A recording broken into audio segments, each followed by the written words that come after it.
نحمده ونصلي ونسلم على رسوله النبي الأمين الحنين الكريم الرؤوف الرحيم.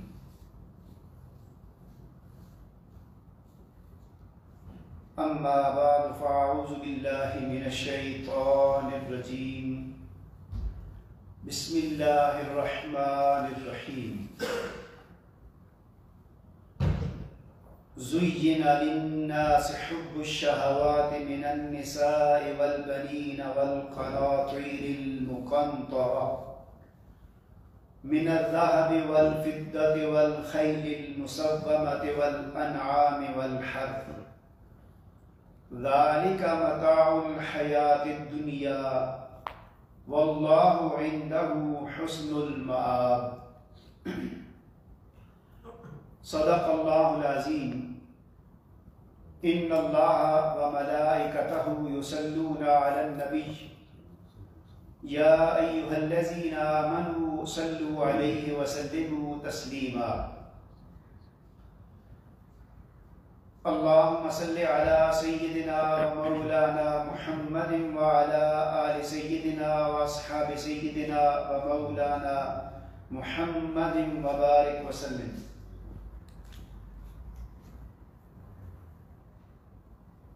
نہایت ہی قابل صد احترام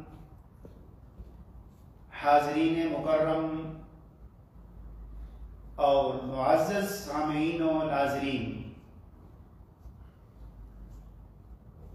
اللہ جل مجدہ کا بے پایاں فضل و کرم اور احسان و انعام ہے کہ جس کی توفیق سے ہم نماز جمعہ ادا کرنے کے لیے حاضر ہیں۔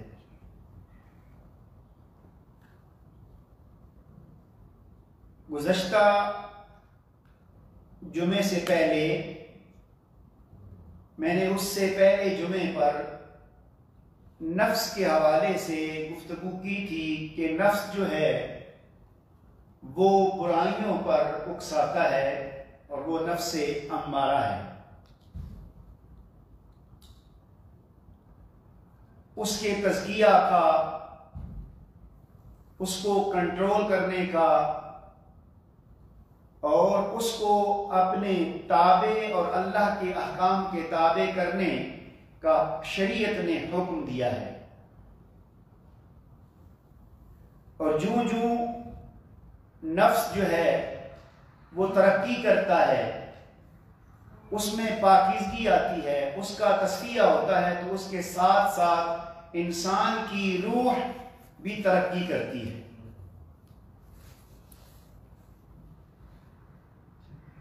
جو آیت کریمہ میں نے تلاوت کی ہے، اس میں اللہ کریم نے ارشاد فرمایا ہے زُيِّنَ لِلنَّاسِ حُبُّ الشَّهَوَاتِ مِنَ النِّسَاءِ وَالْبَنِينَ وَالْقَنَاطِيرِ الْمُقَنطَرَةِ مِنَ الذَّهَبِ وَالْفِضَّةِ وَالْخَيْلِ الْمُسَوَّمَةِ وَالْأَنْعَامِ وَالْحَرْثِ ذَلِكَ مَتَاعُ الْحَيَاةِ الدُّنْيَا وَاللَّهُ عِنْدَهُ حُسْنُ الْمَآبِ۔